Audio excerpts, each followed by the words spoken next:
பிரபஞ்ச பெருக்கம் என்ற பகுதியை பார்க்கும்போது எனக்கே ஒரு பிரமிப்பூட்டக்கூடியதாக இருந்தது. ஒரு மாணவன் உட்கார்ந்து விட்டு அந்த இடத்தை விட்டு 6 மணி நேரமும் எழுந்திருக்கவில்லை, மீது எந்த வகுப்பறைக்குமே போக மாட்டேன், நான் இதையே உட்கார்ந்து பார்த்துக் கொண்டிருக்கிறேன் என்று கூறிய காலங்களும் உண்டு. மேலும் பேச்சுத்திறனை வளர்ப்பதற்கும் இதில் பேச்சுத்திறனை வளர்ப்பதற்கு சொற்கள் பயிற்சி அந்த மாதிரி ஒரு சிலதெல்லாம் இதுல கொடுத்திருக்காங்க. இந்த குறுந்தகடு வடிவுகளையும் இது தமிழ் இணைய பல்கலைக்கழக கிடைக்கிறது. இதை நீங்கள் வாங்கிக் கொள்ளலாம், எங்கும் கிடைக்கின்றது. இது மிக்க நன்றி. வேற எதுவும் கேள்வி இருக்கா? இணைய பல்கலைக்கழக இயக்குனர் நக்கீரன் ஐயா இருக்காங்க, நீங்க எதுவும் சொல்ல விரும்புறீங்களா, சேர்க்க விரும்புறீங்களா?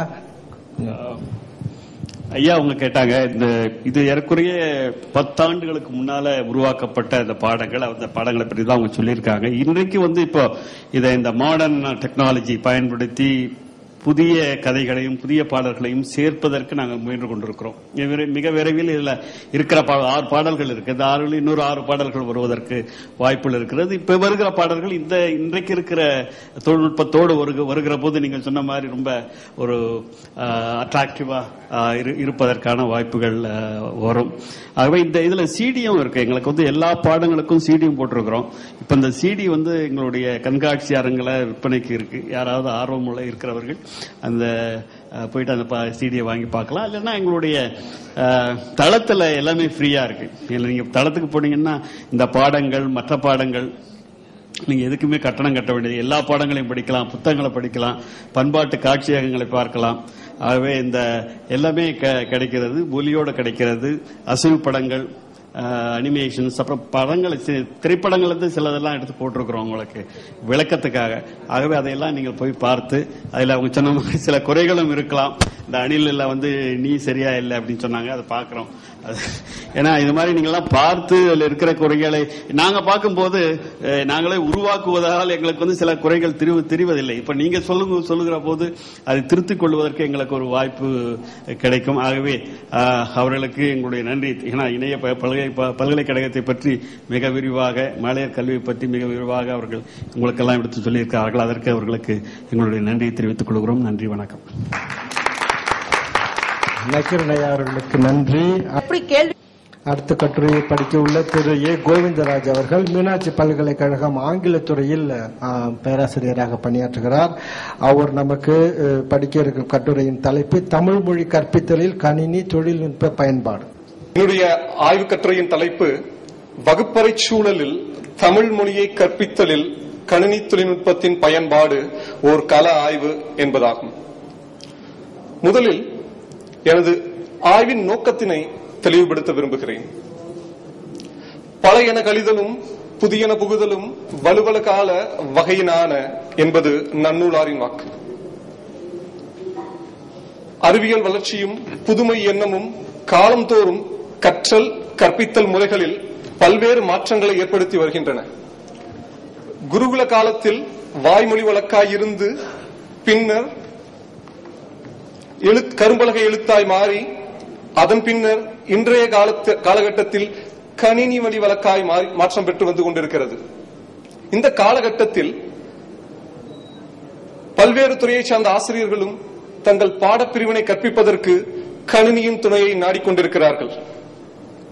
ஆனால் தமிழ் மொழியை கற்பிக்க வகுப்பறைகளில் நமது ஆசிரியர்கள் கணினி சார்ந்த தொழில்நுட்பத்தை பயன்படுத்துவது மிகவும் அருகியே காணப்படுகிறது. இந்த தேக்க நிலைக்கான காரணம் யாது? தேக்க நிலையை நீக்குவதற்குரிய வழிவகைகள் யாவை? தேக்க நிலையை நீக்கினால் ஏற்படும் பயன்கள் யாவை? இவற்றையெல்லாம் முன்வைப்பதே இவ்வாய்வின் நோக்கமாகும். எனது ஆய்வானது 2 முக்கியமான கூறுகளை உள்ளடக்கியது. முதலாமாவது கள ஆய்வு.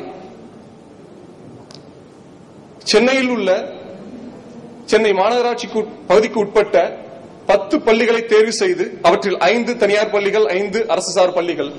இந்த பள்ளிகளில் தமிழ் மொழி பயிற்றுவிக்கின்ற 25 ஆசிரியர்களை தேர்வு செய்து அவர்களிடம் வினாத்தாள் மற்றும் நேர்காணல் வழியாக தரவுகள் திரட்டப்பட்டன. அவர்களுக்கு கணினி சார்ந்த அறிவு எந்த அளவிற்கு இருக்கிறது? ஏனென்றால் எங்கும் தமிழ், எதிலும் தமிழ், கணினி வழி தமிழ் வளர்ப்போம் என்று எங்கும் ஒரே பேச்சு. ஆனால் அடிமட்ட அளவில் பார்க்கும் பொழுது நமது பள்ளிகளில் தமிழ் ஆசிரியர்கள் தமிழை கற்பிக்க கணினி சார்ந்த தொழில்நுட்பத்தை பயன்படுத்துகிறார்களா? ஒரு கேள்வி இங்கே இல்ல, மற்ற ஆசிரியர்கள் எல்லாம் பயன்படுத்துகிறார்களா? ஏனென்றால் இதே கேள்வியை என்னுடைய ஆய்வு நெறியாளர் தேவி ராஜேந்திரன் அவர்கள் நான் ஆய்வினை மேற்கொண்ட போது கேட்டிருந்தார் என்னிடம். அங்கெல்லாம் முயற்சிகள் தமிழை ஒப்பிட்டு பார்க்கின்ற அளவு சற்று மேலோங்கித்தான் இருக்கிறது. அது கல்லூரியாகட்டும் சரி அல்லது பள்ளிகளாகட்டும் சரி, நிலைமை தமிழை விட சற்று மேலோங்கித்தான் அங்கு காணப்படுகிறது.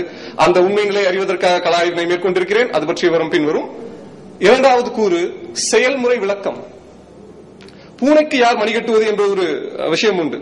எல்லாரும் தமிழை கற்பிக்கலாம், கணினி வழியாக கற்பிக்கலாம், சங்க தமிழை கற்பிக்கலாம், பக்தி இலக்கிய காலத்தில் கற்பிக்கலாம், அனைத்தையும் கற்பிக்கலாம் கற்பிக்கலாம் கற்பிக்கலாம். வெற்று கோஷமாக மட்டும் இல்லாமல் ஒரு செயல்முறை விளக்கம் கொடுக்க வேண்டும் என்று சங்க பாடல்களில், சங்க நூல்களில், குறுந்தொகையில் இருந்து கபிலர் இயற்றிய வேரல் வேலி வேட்கோட்பளவின் என்று சொல்லக்கூடிய ஒரு பாடலை தெரிவு செய்து அதை கணினி தொழில்நுட்பத்தை பயன்படுத்தி எவ்வளவு எளிதாக மாணவனின் கருத்தை கவரும் வகையில் நடத்தலாம் என்பதை செயல்முறை விளக்கம் அளித்திருக்கிறேன். அவை இரண்டும் பின்வருமாறு. முதலில் எனது கலாய்வு பற்றிய கூறுகள். கலாய்வின் போது நான் திரட்டிய தகவலின் அடிப்படையில் சில உண்மைகள் வெளிப்பட்டிருக்கின்றன. அவை உங்கள் பார்வைக்கு. ஆய்வில் பங்கேற்ற அனைத்து ஆசிரியர்களுமே, 100% ஆசிரியர்களுமே கணினி தொழில்நுட்பத்தை பயன்படுத்த முடியும், தமிழை கற்பிப்பதற்கு வகுப்பறையில் பயன்படுத்த முடியும் என்பதை அறுதிட்டு கூறியிருக்கிறார்கள். ஆனால் அதில் 80% பெயர் மட்டுமே இதுவரை கணினியை இயக்குவதற்கே, கையாளுவதற்கே தெரியும் என்றிருக்கிறார்கள். அதைவிட மிகவும் ஒரு விஷயம் குறிப்பிடப்பட வேண்டிய விஷயம் பார்த்தீர்கள் என்றால் 20% பெயர், 20% ஆசிரியர்கள் தான் கணினியை, தமிழ் மொழியை கற்பிப்பதற்கு வகுப்பறையில் பயன்படுத்தியிருக்கிறார்கள். ஆனால் அந்த ஆசிரியர்கள் அனைவரும் கணினி தொழில்நுட்பத்தை பயன்படுத்தும் பொழுது மாணவர்களின் கருத்தை கவரும் வகையிலும் அவர்களின் மொழி பயன்பாடு மேன்மையடையும் என்பதையும் உறுதியிட்டு கூறியிருக்கிறார்கள். அடுத்தது, பள்ளிகளில் இணையதள வசதி இருக்கிறதா அல்லது மல்டிமீடியா என்று சொல்லக்கூடிய பல்லூடக வசதி இருக்கிறதா என்பது பற்றிய விஷயம். 70% பள்ளிகளில் இணையதள வசதி இல்லை, பல்லூடக வசதி இல்லை. வசதி இல்லாத பொழுது ஆசிரியர்கள் என்ன செய்ய முடியும்?